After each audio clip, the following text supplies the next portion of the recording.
This was the beginning point of our journey. This was the first view that we had looking back on the first cliff of High Beach. Walking along, oftentimes we were right close to the edge, but had great views of the ocean. Looking straight down, you can just seem to make out the area where Cathedral Cove is. Once descending from the cliffs, we ended up on a beach, and we know why it was named Cathedral Cove. There's a large opening in the rock and cliff formation that allows you to walk through, and it looks like the inside of a giant cathedral. This giant rock seemed like a giant sail, and this picture is just to give you some perspective. This is some of the best local scenery that we've seen all day.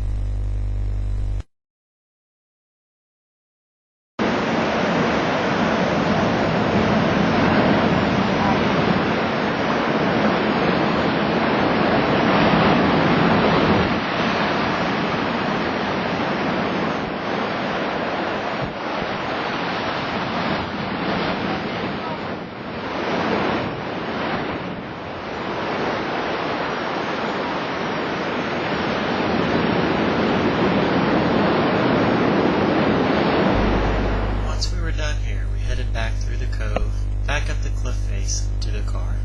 It was a pretty exhausting ride, well, at least for one of us. Anyway, we moved along, headed along the road to our next adventure. We went back that night. The next day, headed over to Hot Water Beach. This is a beach where you can dig a hole in the sand at low tide and make your own sauna with hot spring water that comes up through the floor. Initially, we started here at Cook's Beach.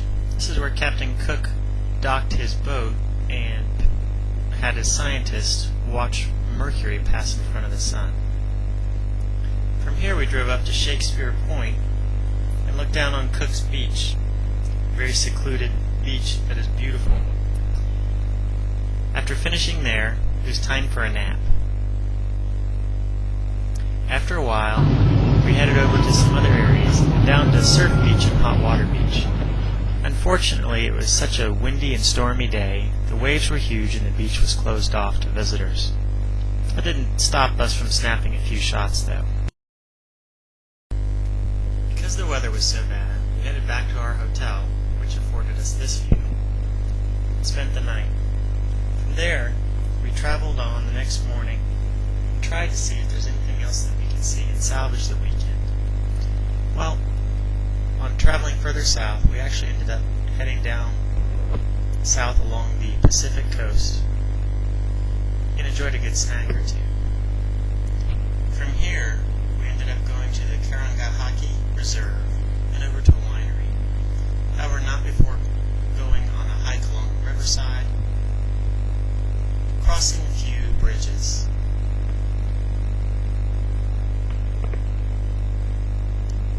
and going through a few tunnels. From here we went over to the Ohinamori Winery, had lunch, tried some wine, and had an unexpected guest for lunch.